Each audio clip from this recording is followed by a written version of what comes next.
સંબંધ આપ્યું. શ્રીનાથજી બાવા સાક્ષાત ગ્વાલિયર સાથે હસતા બોલતા નાચતા કૂદતા, એ ચમત્કાર નથી, એને તો આપણે સત્સંગ કરીએ છીએ, એ થઈ ગયું ભાઈ. પણ મહાપ્રભુજીનો સિદ્ધાંત યાદ રાખજો વૈષ્ણવો, પ્રીત હિયમે રાખીએ પ્રગટ કિયે રસ જાય. મહાપ્રભુજી કહે છે તમારા ઘરના ઠાકોરજી તમને કોઈ પણ ચમત્કાર દેખાડે એનો ઢંઢેરો પીટતા નહીં, પણ કેવું હોય તો ગુરુને કહેજો. એટલે પોતાના ગુરુ સામે તમારા ઠાકોરજીનો થયેલો સ્વાનુભવ તમે કહી શકો છો. એટલે એ ગુરુ પછી કોઈક વૈષ્ણવ હતા એમ કરીને પોતાના સત્સંગના અંદર લોકોને કહી શકે, એટલે બીજા લોકોને એમાંથી ઇન્સ્પિરેશન મળી શકે કે પુષ્ટિ માર્ગમાં આવા ચમત્કાર પણ થાય છે. પણ તમે પોતે કેવા જશો તો તમારી વાહવાઈ થશે, અને ભગવાન તમારી વાહવાઈ ક્યારે પણ ઈચ્છતા નથી. પરંતુ ગુરુને તમે કહેશો તો એ ગુરુ તમારું નામ લીધા વગર એ સત્સંગના અંદર જ્યારે કે ત્યારે એમાં તમે પણ વચ્ચે આવતા નથી. પણ ભગવાનની જે વાત છે લોકો સુધી પહોંચી પણ જતી હોય છે, એમાં તમારો ઈગો નથી આવતો. તમારી વાહવાઈ જો થશે ભગવાનના નામથી, એ ભગવાનને ક્યારે પણ ગમતું નથી. એટલે પ્રગટ કરવાની ના પાડી છે. જે લોકો પુષ્ટિમાનના સિદ્ધાંતને જાણે છે એ લોકો પોતાના સાથેના અનુભવોને ગાતા. એકવાર મારી પધરામણી હતી એક જગ્યાએ, લાલો લાલો લાલો લાલો લાલો, હમણાં જ રમીને ગયો, લાલો લાલો લાલો લાલો. મને લાગ્યું કોઈકનો દીકરો રમીને ગયો હશે. મને કે ક્યાં છે લાલો, દેખાતું તો છે ને. કે આ થોડા મનુષ્યનો લાલો નહીં, લાલો ભગવાન રમીને ગયો હમણાં જ આવતા પહેલા તમારા. અને એ બેને એવું હાઉ ક્રિએટ કરી દીધેલું આખી સોસાયટીમાં કે ભગવાન સત્યના બહુ સારા રીતે રોજ રમવા આવું ક્રિએટ કર્યું. મેં કીધું તમારે ભગવાનનો જરા રૂમ તો બતાવો. ગયો 6 ફૂટનો સત્યસાઈનો ફોટો, અને એના નીચે એમના ગોદમાં નાનો લાલો ફ્રોક પહેરી. આ લાલો રમવા આવે.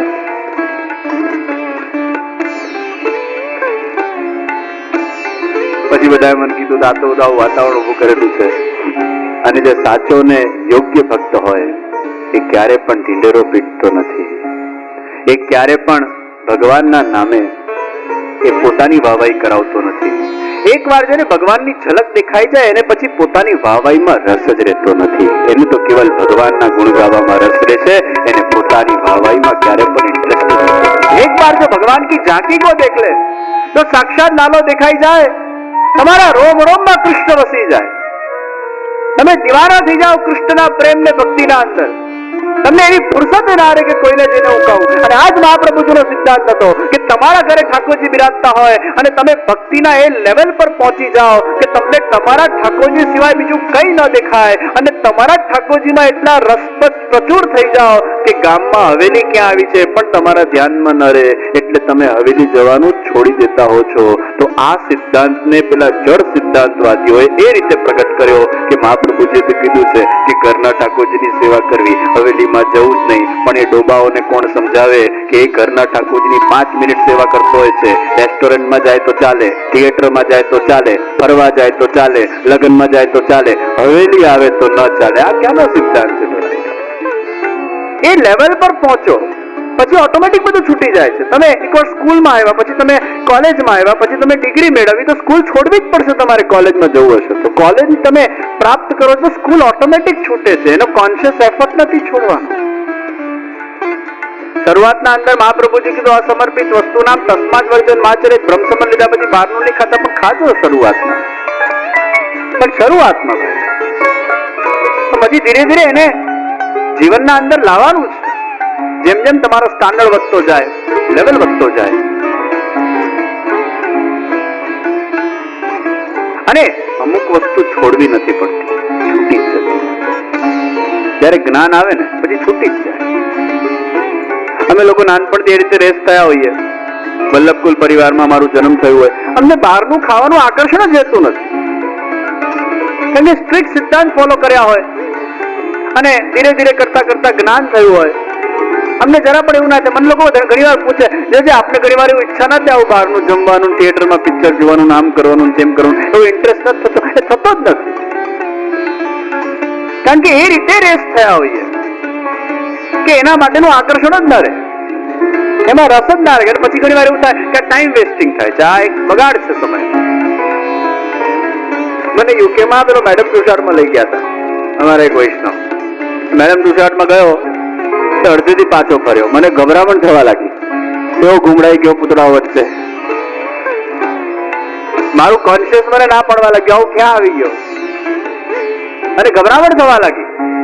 આચાર્યપીઠ પરથી મારે ખોટું બોલવાનો કોઈ વિષય નથી આવતો, મહાપ્રભુજી સામે છે, પોતીજી સામે છે. મને ગભરામણ થવા લાગી કે હું ક્યાં ગુમડાઈ ગયો છું, ક્યાં ઘૂંટાઈ ગયો છું. અધ વચ્ચેથી મેં કીધું મારે નથી જોવું બાપા આ બધા પૂતળાઓને, take me out of this. હું નીકળી ગયો પાછો અધ વચ્ચે. ઘણી વાર આવું થતું હોય. તો કહેવાનો ભાવાર્થ એ છે કે ઘણી વસ્તુ છોડવી નથી પડતી, છૂટી જતી હોય છે. જયારે તમને જ્ઞાન થાય છે, જયારે અનુભૂતિ થાય છે, આપ મેળે છૂટી જતું હોય છે. પણ તમે છોડવા પર ધ્યાન આપવા કરતા મેળવવા પર જો ધ્યાન આપશો, કોઈક વસ્તુને, સારી વસ્તુને અંદર લાવવાનો પ્રયત્ન કરશો તો ખરાબી જવાની જ છે. પણ ખરાબીને કાઢવાની કોશિશ કરશો તો સારાઈ કદાચ આવશે કે નહીં આવે, એમાં પ્રશ્ન ચિહ્ન છે. એટલે મુસલમાનો આમ માળા કરે ને આપણે આમ માળા કરીએ, એમાં શું ફરક? મુસલમાનો કે અમે ખરાબી બહાર કાઢીએ છીએ, આપણે કે અમે સારાઈ અંદર લાવીએ છીએ. એટલે આપણે કહીએ છીએ ભાઈ અંધકારને બહાર ન કઢાય, પણ પ્રકાશને જો પ્રજ્વલિત કરવામાં આવે તો અંધકાર ઓટોમેટિક નીકળી જતું હોય છે. સારાઈ જો આપણા અંદર આવે તો ખરાબી ઓટોમેટિક નીકળી જાય છે. એટલે હું ઘણી વાર માતા પિતાને કહેતો, છોડવા પર ધ્યાન નહીં આપો, પણ એને સત્સંગ આપો, એને જ્ઞાન આપો. એ જ્ઞાન થશે તો ઓટોમેટિક છૂટી જશે, એને ઘૃણા થઈ જશે એ વસ્તુ. આ વલણ ચેન્જ કરવાની જરૂર છે. છોડવા પર ધ્યાન નહીં આપો, પોઝિટિવ વિચારધારા. એને કહે તો આ છોડ ને આ છોડ ને આ છોડ, એના કરતા એને કહેતું આટલું કર, આટલું કર, આટલું કર, આટલું કર. ભલે આ કરી ના કર, ધીરે ધીરે આ કરવાથી તારા અંદર આ જશે. કરવાથી કઈક છૂટશે, છોડવાથી કશું આવવાનું નથી તમારા અંદર. એટલે પુષ્ટિ માર્ગ છોડના નહીં શીખાતા, પુષ્ટિ માર્ગ છોડના શીખાતા. ત્યાં છોડના નહીં, ત્યાં કુછ મનને વાળવાનું. એ કૃપા ભગવાન કોઈના પર કરી શકે છે. એ વીર્ય विशेषो कृपा धर्म, ये विशेष धर्म भगवान के अंदर है कृपा करने का. ये भगवान તમારે ત્યાં આવે, એ ઢેંડેરો નહીં શીખતા. હું તમને એક દાખલો આપું કે નરેન્દ્ર મોદી સાથે કોઈના ડાયરેક્ટ રિલેશન હોય અને એને રોજ ફોન કરતો હોય, એના પર એની કૃપા હોય, મોદીની કૃપા હોય. તમારો ખાસ અને રોજ ફોન કરે, સવાર પડે એનો ફોન આવે, કેમ છો ભાઈ? એટલે 30 દિવસ થાય ને, એ ટેકન ફોર ગ્રાન્ટેડ. પછી 31માં દાડે ફોન આવે ને, એટલે 10-15 જણા બેઠા હોય ને, એટલે પછી ફોન આવતો હોય ને, એટલે કોલિંગ આવતું ને પગલ દેખાડે, જો નવરો. રોજ મને ફોન કરે અને પછી તમે વાવાઈ લૂંટો.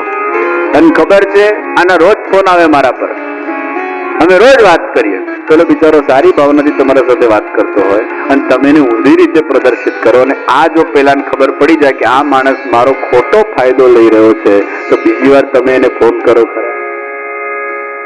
બીજી વાર તમે એના સાથે આ રીતે સંબંધ રાખો ખરા?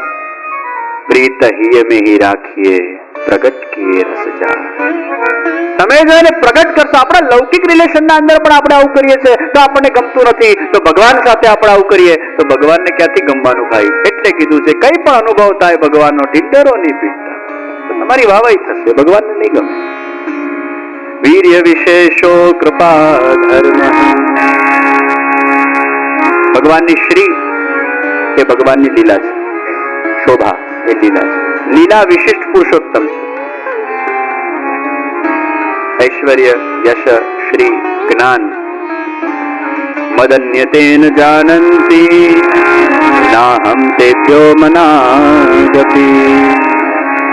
જ્ઞાન શું છે? મને તારા સિવાય બીજું કઈ ગમતું નથી. ભગવાન કે છે આ ભગવાનનું જ્ઞાન ધર્મ છે. અને વૈરાગ, તારી સેવા અંગીકાર કરવા સિવાય મને બીજા કશામાં રાગ નથી. નેત્ર ઝુકાવી દે છે ભગવાન, એ ભગવાનનો વૈરાગ ધર્મ છે. આ ભગવાનના 6 ધર્મ. તો એમાં શ્રી એટલે ભગવાનની શોભા, અને આ ગુર્જરનું નામ પણ છે શોભા. તો શોભા ગુર્જરીને ત્યાં ભગવાન પધાર્યા ઉદય માંગવા માટે. ખૂટ્યું તે માંગવા પધાર્યા. ઊંઘતી હોય છે. ભગવાને બારણું કકડાવ્યું, ઓઠ ઓઠ ઓઠ. इतना सोते हैं। शोभा गुरुजी बहार निकली आंखों छोड़ती छोड़ती, अरे लाला तमे अमारा घरे क्या थी? बोला पड़ा ना ना ना, अरे लाला એટલી સરસ ઊંઘ આવેલી અને ઊંઘના અંદર તમારા દર્શન થયા. એ કે બપોરે સુવાતું હોય, ધર્મશાસ્ત્ર એવું કહે છે કે બપોરે ઊંઘો તો તમારું રૂપ કરમાઈ જાય. વેદસ્મિતા આ શાસ્ત્ર કે તમે જો ઊંઘો બપોરે તો તમારું રૂપ કરમાઈ જાય. એટલે બપોરે જે સુવે એના રૂપમાં ડલનેસ આવી જાય. એટલે ભગવાને કીધું અલા તું આટલી સુંદરી છે, આટલી સુંદર છે, શું લેવા બપોરે સુવે? મને કે હું સુવું છું મારા માટે નથી સૂતી, મેરા સોના भी आपके लिए सोना है. કેમ કે મને સુવામાં છે તમારી झलक दिखाई है, मैंने स्वप्न में तमे आओ तो सपने में मुझे आपके दर्शन होते हैं, इसलिए मैं सोती हूँ. अरे जिसका सोना भी भगवान के लिए है वो कैसे भक्त है? जिसका जागना भी भगवान के लिए और जिसका सोना भी भगवान के लिए, ऐसे भगवान के भक्त निराले हैं. શું છે ભગવાન? એને સ્વપ્નમાં ભગવાન આવે છે અને તમે જોજો કોળાર અનુભવ કરજો અને કર્યો હશે તો બધા ઘણીવાર સૂતા જ હોય છે. બહુ બધા ઘરમાં નોકર ચાકર હોય તો બધી બપોરે ઊંઘ સારી આવી જતી હોય. તો બે પ્રકારની ઊંઘ હોય છે, એક રીમ સ્લીપ અને એક નોન રીમ સ્લીપ.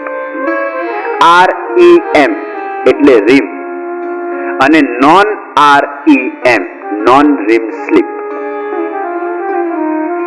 એટલે મેં ડોક્ટરને પૂછ્યું નોન રીમ ને રીમ માં શું ફરક? એટલે રીમ એટલે શું? રેપિડ આઈઝ મુવમેન્ટ, એને રીમ સ્લીપ કહેવાય. અને નોન રેપિડ આઈઝ મુવમેન્ટ એને નોન રીમ સ્લીપ કહેવાય. રીમ સ્લીપ ના અંદર ડ્રીમ આવે અને નોન રીમ ના અંદર એક પણ ડ્રીમ ના આવે. નોન રીમ સ્લીપ ના અંદર તમારા બ્રેન ની ફ્રીક્વન્સી 3 કે 4 હર્ટ્ઝ હોય છે અને રીમ સ્લીપ ના અંદર તમારી બ્રેન ની ફ્રીક્વન્સી 7 કે 8 હર્ટ્ઝ હોય છે. એટલે સિદ્ધ થયું કે તમે જ્યારે સ્વપ્ન જુઓ છો, રેપિડ આઈઝ મૂવમેન્ટ એટલે તમારી આંખો છે ને આમ જોર જોરથી હલવા લાગશે, કીકીઓ. તમે સુઈ ગયા છો પણ તમે કંઈક જોઈ રહ્યા છો તો તમારી કીકીઓ હલવા લાગે છે. એટલે ઘણી વાર આપણે જયારે બપોરે સૂતા હોઈએ છીએ એ આપણી નોન રીમ સ્લીપ નથી હોતી, રીમ સ્લીપ હોય છે. એકદમ આપણે નિદ્રામાં નથી જતા રહેતા હોતા અને એમાં આપણને સ્વપ્ન સૌથી વધારે આવતા હોય છે. રાત્રે તો આવે છે, રાત્રે પછી બહુ હકીકત નોન રીમમાં જતા રહી, સ્વપ્ન ના આવે, આંખ ખુલી, ઊંઘ્યા સીધી આંખ ખુલી, નો નથિંગ ઇન બિટવીન. પણ જે દિવસે તમને સપનું આવે એટલે આમાંથી ઊંઘ બરાબર થઈ નથી. આ લોકો ઊંઘના સ્પેશિયાલિસ્ટો એવું કે છે નોન રીમ સ્લીપ જ બેસ્ટ સ્લીપ ગણવામાં આવી છે, જેમાં સપના જ ના આવે. Rapid eyes movement. એ પછી મેં પેલા ડોક્ટરને પૂછ્યું, મેં એમને કીધું કે તમને ખબર છે કે આ ડ્રીમ શબ્દ ક્યાંથી બન્યો? ડોક્ટર કે ના. મેં કીધું આ રીમ પરથી ડ્રીમ બન્યો, આ રીમ ઉપરથી ડ્રીમ શબ્દ આવ્યો. તો ઊંઘે છે. ભગવાન એના પાસે દહીં માંગવા પધાર્યા અને શોભા ગુર્જરી એ ભગવાનને દહીં અરોગાવતી જાય છે. ભગવાન બહુ પ્રસન્ન થયા છે અને આ શોભા ગુર્જરી એ જ્યારે સૂતી હોય ત્યારે એના સ્વપ્નમાં એને કંઈક એવું જ દેખાય કે ભગવાન કંઈક ભૂખ્યા છે. એટલે જ્યારે એના સ્વપ્નમાં એને આવું કંઈક દેખાય કે ભગવાન કંઈક ભૂખ્યા છે ત્યારે રોજ એ વિચાર કરતી જાય કે ભગવાનને શું ભોગ બરાબર મળતું નથી?